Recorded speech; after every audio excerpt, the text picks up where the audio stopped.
আজি শুতে আছে গোরা চাঁদ, শুতে আছে গোরা চাঁদ, গোরা চাঁদে শয়ন মন্দিরে,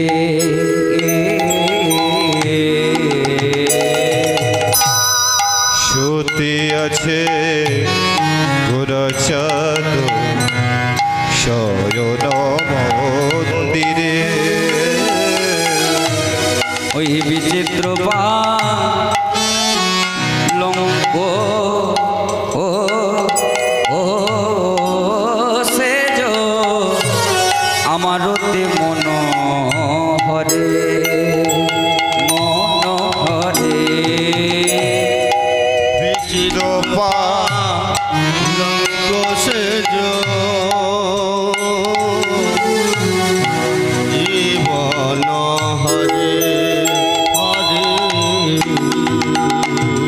মন হরে যে নিল গো, যে নিল গো, মন হরে যে নিল গো, মনে হরে যে নিল গো, গৌর হরির সজ্জার মন হরে নিল গো, গৌর হরি সরে মন হরে নিল গো, আমার গৌর হরির সজ্জার শোভা মন হরে নিল গো, আমার গৌর হরি সজ্জার শোভা মন হরে যে নিল গো, আমার গৌর হরির সজ্জার কথা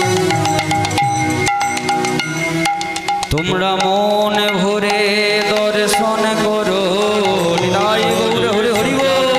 মন ভরে দর্শন কর, গৌর হরি সজ্জার শোভা মন ভরে দর্শন করো, গৌর হরি সজ্জার শোভা মন ভরে দর্শন করো, গৌর হরি সজ্জার শোভা মন ভরে দর্শন মনে হরে যে নিল গো। জয় নিতাই। নিতাই চাঁদ সমস্ত ভক্তগণকে ডেকে ডেকে দেখাচ্ছে, তোমরা চেয়ে দেখো। আমরা তো কুঞ্জের বাহির হলাম, শ্রীবাসঙ্গনের বাহির, কিন্তু অন্তরে কক্ষ মাঝে শোভাটা কেমন। জয় নিতাই।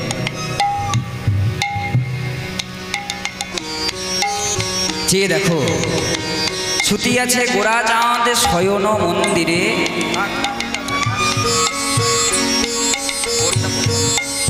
বিচিত্র পালঙ্ক সেজ অতি মনোহরে। গোরা চাঁদ আমার শয়ন করছে, যাও যাও,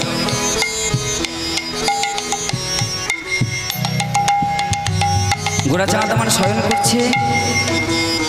এই যে শয়ন করছেন, এই পালঙ্কটা কেমন, পদকর্তা কলম দিলেন, পালঙ্কটা হলো বিচিত্র পালঙ্ক। এই যে গৌরহরি শুয়ে রয়েছে, গৌরহরি শুয়ে থাকার শোভার বর্ণনাটা কেমন, এ তো জানলাম গৌরহরি শুয়ে রয়েছেন, কিন্তু তার বহিরঙ্গের বর্ণনাটা কেমন দেখুন। পদকর্তা কলম দিলেন, কি ভাই হলো সে অবশ্য তনু, অলসে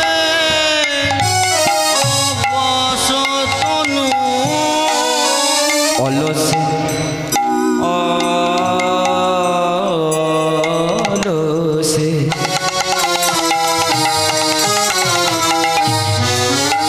অলসে অবশ্য তনু,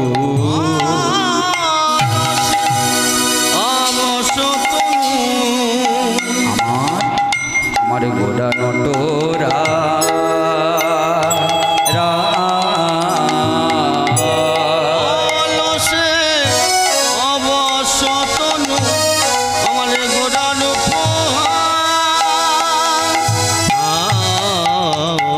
নটরাই হয়েছে, ঘোড়া নটরাই হয়েছে, ঘোড়া নটরাই হয়েছে, নটরাই হয়েছে, কত কত ভঙ্গিমায় দেখো গোটা নটরাই হয়েছে, কত কত ভঙ্গিমায় দেখো গোড়া নটরাই হয়েছে, ওই কত কত ভঙ্গিমায় দেখো গোটা নটরাই হয়েছে, কত কত ভঙ্গিমায় দেখো গোড়া নটরাই হয়েছে, কত কত কত কত ভঙ্গিমায় দেখো, এ শোভা বর্ণনা করা যায় না যুগে। হৃদয় গৌর হরি হরি বল। কত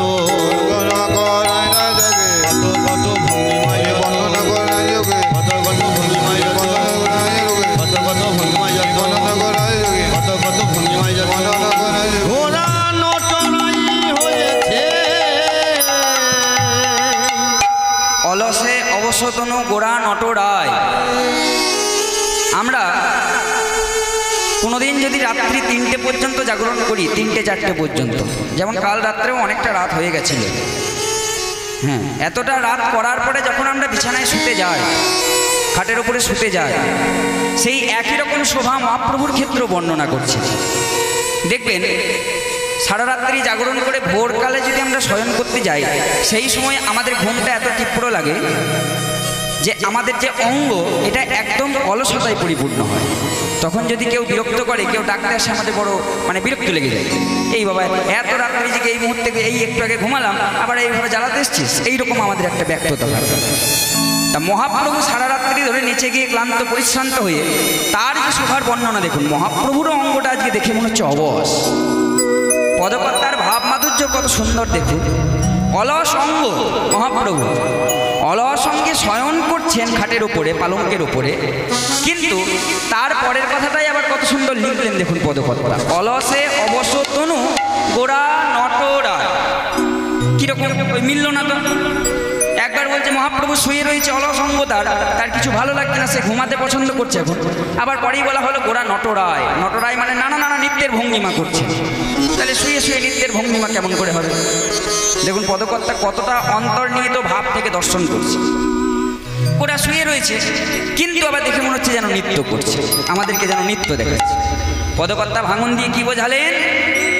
গোড়া শয়ন তো করছে, কিন্তু গোড়া আমরা যেমন শোয়ার সময় যে কোনো এক পাশ গিয়ে হয়তো শুয়ে পড়ি, বা হয়তো সোজায় শুয়ে পড়লাম, হাত দুটো বক্ষের উপরে থাকলো, মহাপ্রভু কিন্তু তাই নয়। মহাপ্রভুর ভাব মাধুর্য কেমন না, মহাপ্রভু যেমন আজানুলম্বিত ভুজ তার বৈশিষ্ট্য, ঠিক একইভাবে যেমন করে নৃত্য সংকীর্তনকালে যেমন করে বাহু দুটো উপর দিকে তুলে রাখেন, আজকে শয়ন করছেন পালঙ্কের উপরে, কিন্তু দেখুন বাহু দুটো একবার উপরের দিকে, একবার একটা বাহু তো উপরে, একটা বাহু নিচে, একবার দুটো বাহু প্রসার করে দুই পাশে, একবার গদাধরকে জড়িয়ে ধরছে। এই হচ্ছে মহাপ্রভুর ভাব, যার জন্য এই যে এত এত ভঙ্গিমা প্রকাশ পাচ্ছে, যার জন্য বলা হলো গোড়া নটরায়। অলসে অবশ্য তনু গোড়া নটরায়। পদকর্তা বললেন, বলে কি কহব সে না শোভা কহনে না যায় যায়, অপূর্ব সে যে শোভা কহনে না যায় যায়। আমি কি কহব সে না শোভা কহনে না যায়। কি কহব সে না শোভা কহনে না যায়। না না বলা তো যায় না, কেন বলা তো যায় না, না বলা তো যায় না, না বলা তো যায় না। আমার গৌর হরির সজ্জার শোভা বলা তো যায় না, আমার গৌর হরির সুন্দর শোভা বলা তো যায় না। আমার গৌর হরির সজ্জার শোভা, এ শোভা যে দেখেছে সে হেরেছে। তাই গৌর হরি হরি বল। শোভা দেখেছে সে বলেছে, গৌর হরির সজ্জা শোভা, আমার গৌর হরির সজ্জা শোভা, দেখেছে সে বলেছে, গৌর হরির সজ্জা শোভা বলেছে। বোঝা তো যায় না। আমাদের মতো দুর্ভাগ্য হতভাগ্য কলির যে পদকর্তাকে উদ্দেশ্য করে আমরা বলতে গেলাম, আপনি যদি বর্ণনা নাই করতে পারবেন তাহলে আমাদেরকে বলবে কে? পদকর্তা তার উত্তরে আবার কত সুন্দর বললেন দেখুন। কুঞ্জ বর্ণন তো প্রতিটা কথায় কথায় ভাঙন, প্রতিটা কথায় কথায় অর্থ তত্ত্ব বিশ্লেষণ। এটা পদাবলী বিশ্লেষণ করলে এর টাইম শেষ, সময় শেষ। সাধারণ জীব কলির জীব পদকর্তাকে প্রশ্ন রাখলেন, আপনি যদি শোভার বর্ণনা না করতে পারবেন তাহলে বর্ণনাটা করবে কে? আমাদের মাঝে জানাবে কে? প্রকাশ করবে কে? পদকর্তা বললেন, শুনুন শোনো কলির জীব, গৌর হরির সজ্জার শোভা, তার যে নটরায়, তার যে মূর্তি, তার যে নৃত্যের ভঙ্গিমা এত তাড়াতাড়ি পরিবর্তন হচ্ছে, আর এত এত তার ভঙ্গি, যেটা ওই একটুখানি সময়ের মধ্যে একবার দর্শন করে সেই শোভা কিন্তু এক মুখে বলা সম্ভব। সত্যিই তো তাই। চতুর্মুখে ব্রহ্মা যার শোভার কথা বর্ণনা করে শেষ করতে পারে, পঞ্চমুখে ভোলা মহেশ্বর শিব যার শোভার কথা বর্ণনা করে শেষ করতে পারেনি।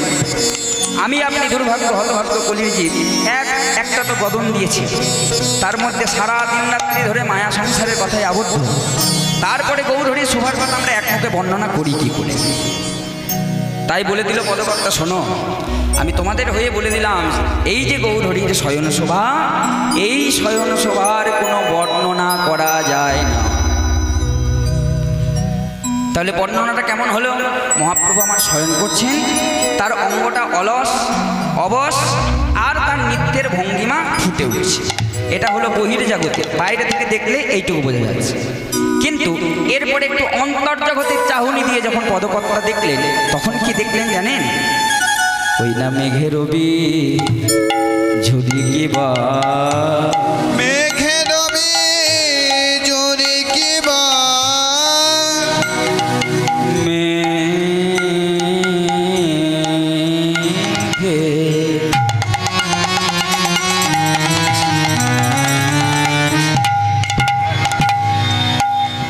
মেঘে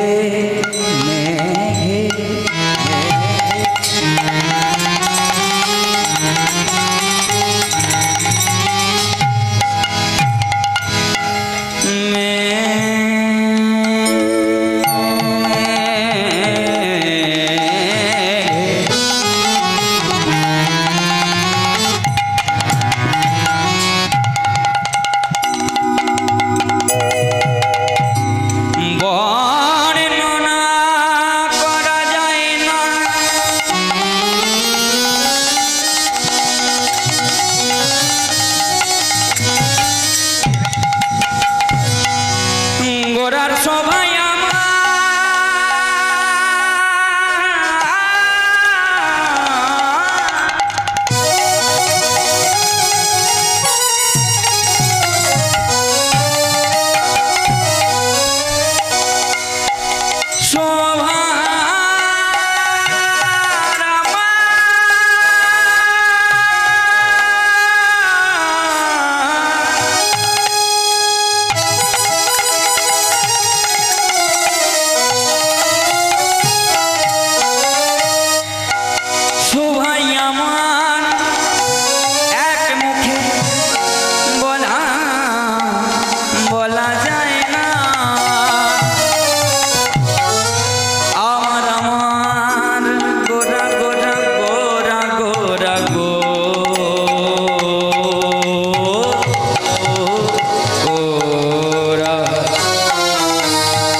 আমার ছানিয়া যতনে যতনে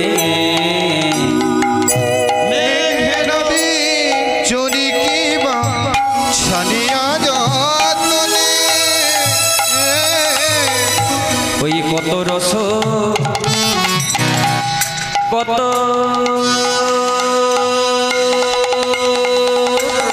রস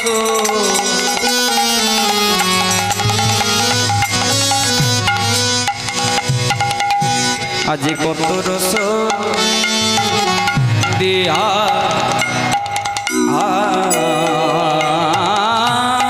বিধি বিধি কইল নির মানে নির মানে কত রস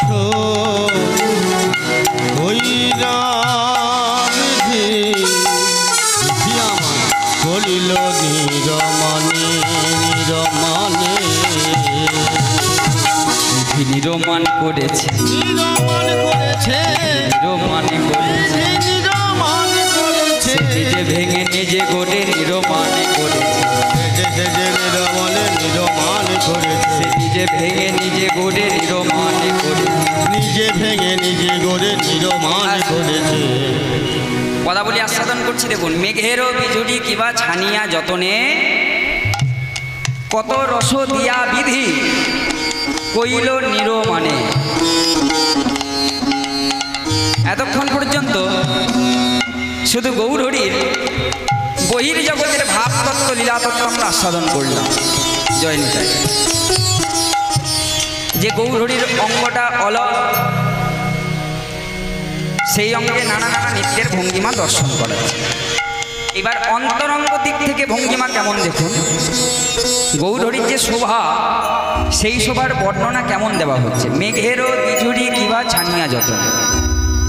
দেখবেন আকাশে যখন জল ভরা মেঘ থাকে, কালো মেঘ, তার মধ্যে দুটো বস্তু থাকে, একটা হচ্ছে মেঘ আর একটা হচ্ছে বিদ্যুৎ।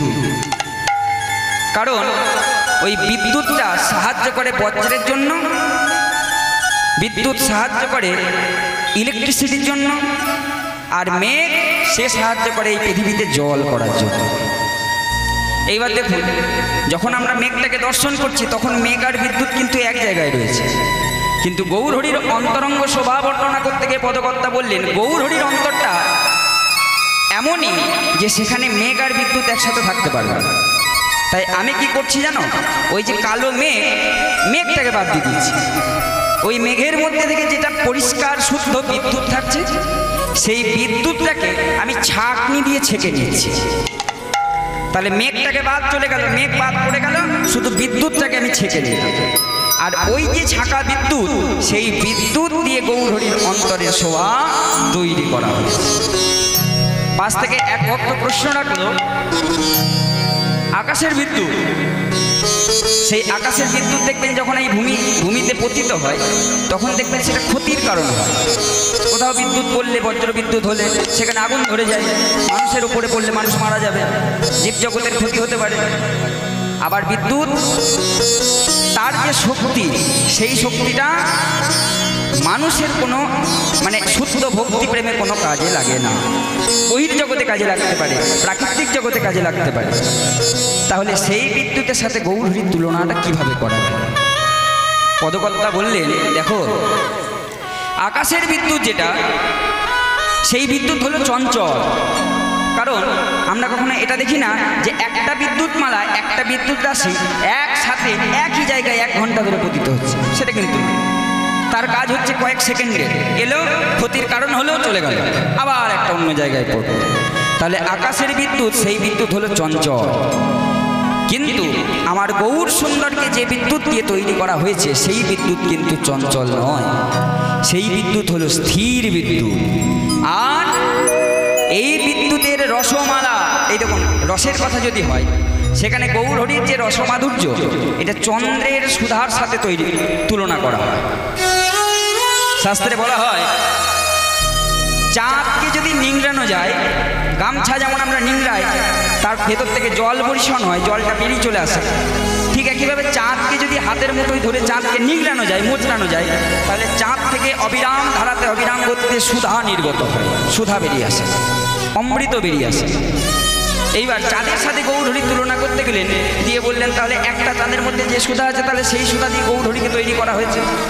পদকর্তা বলল, না, অত কি সহজ আমার গৌরকে তৈরি করা? জগতের একটা চাঁদ আছে, একটা চাঁদের সুধার পরিমাণ কতটাই বা হবে, ওইটুকু সুধা দিয়ে আমার গৌরহরিকে বর্ণনা করা যায় না। জগতের কোটি কোটি চাঁদকে নিংড়িয়ে যে শোভা পাওয়া যাবে, যে সুধা পাওয়া যাবে, সেই এত পরিমাণ সুধা দিয়ে গৌরহরির সেই অন্তরকে তৈরি করা হয়েছে। তাই কত রস দিয়া বিধি কইল নীরব। এই দেখুন, তাহলে বলছি, বিধির কি এত ক্ষমতা আছে? কোটি কোটি চাঁদকে নিংড়াবে, বিধির এত ক্ষমতা আছে? একটা চাঁদ বিধি তৈরি করতে পারে নাই, একটা চাঁদকেই ভগবান নিজে বিষ্ণু তৈরি করে দিয়েছে বলে পৃথিবীর মাঝে আমরা পেয়েছি চন্দ্রকে। তা বিধি আবার বলে দিল কত কত রস দিয়ে বিধি নিজে তৈরি করেছে, বিধি নির্মাণ করেছে। এত বিধির শক্তি কি আছে? বলল, হ্যাঁ, বিধির শক্তি এতটা আছে। সেটা কখন, এই শক্তিটা কখন প্রযোজ্য হবে, কখন কাজে লাগবে না? যখন ভগবান নিজে বাসনা করবেন যে আমি যাব ধরা ধামে, আমি যাব ভুলোকে, তখন বিধি নির্মাণ করব। আবার দেখুন, বলে দিল, দেখবেন আমরা যদি কোনো ভালো জিনিস হাতে পাই, বা ভালো জিনিস যদি নিজেরা তৈরি করতে পারি, তাহলে দেখবেন সেই জিনিসটা জগৎ মাঝে ছড়িয়ে দিতে আমরা পছন্দ করি না। যদিও এখনকার দিনে বিপরীত ধর্ম, কারণ এখনকার দিনে কোনো একটা বিখ্যাত জিনিস যদি কেউ তৈরি করতে পেরে যায়, সেইটা আগে প্রচার করে দেয় মোবাইলের মাধ্যমে, কারণ যাতে জগৎবাসী জানতে পারে। কিন্তু দেখবেন অতি প্রিয় যদি কোনো জিনিস হয়, যেটা প্রচারের নয়, যেটা ভাগাভাগের নয়, তাহলে সেই জিনিসটার প্রচার কিন্তু আমরা করি না। সেই প্রিয় জিনিসটাকে, প্রিয় বস্তুটাকে আমরা সদা সর্বদা নিজের কাছে রেখে দিতে চাই। তা এক ভক্ত বলে উঠলো, আচ্ছা বিধি যদি গোড়াকে নির্মাণ করলো, তা গোড়াকে নির্মাণ করার পর তার এত সুন্দর রূপ মাধুর্য, তা বিধি তো নিজে দেখেছে, সে তো নিজে হাতে গড়েছে। তা বিধি নিজ হাতে যদি গড়ে থাকবে, সে নির্মাণ করার পর যদি দেখে থাকবে, তাহলে সেটা আবার আমাদের মতো দুর্ভাগ্য হতভক্ত কলির জীবকে দান করতে গেল কেন? কি দরকার? সে তো নিজের কাছে যত্ন করে রেখে দিতে পারত। পদকর্তা বললেন, না, আমার গৌরহরি হলো কাঙালের ঠাকুর, আমার গৌরহরি হলো প্রকৃত জীবের ভক্ত। তিনি যে নিজে ভগবান, তিনি তা নিজেও বলে যাননি। তিনি সদা সর্বদা বলতেন যে আমি প্রয়োজনে ভক্তের পদধূলি পর্যন্ত নিজের মস্তকে ধারণ করব, কিন্তু জীব জগৎকে নাম প্রেমের বন্যায় মাতিয়ে দিয়ে যাব। তাই জন্যই তো বিধি চেয়েও এই গৌরহরিকে ধরে রাখতে পারিনি, কারণ সেখানে বিধাতার কোনো হাত নেই।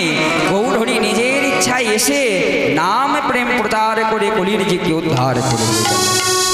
এই দেখুন গৌরহরি শোভা পদবার্তা শেষ লাইনে ব্যক্ত করছেন, অতি মন হরসেজ, অতি মন হরসেজ, অতি মন হরসেজ, অতি মন হরসেজ, আজ বিচিত্র বালিশে বালিশে, অতি মন হরসেজ, বিচিত্র বালিশে বালিশে, আজ বাসুদেব ঘোষ দেখে মনের হরিষে হরিষে, বাসুদেব ঘোষে দেখে মনের হরিষে হরিষে, বাসুদেব ঘোষ দেখে মনের হরিষে হরিষে, বাসুদেব ঘোষ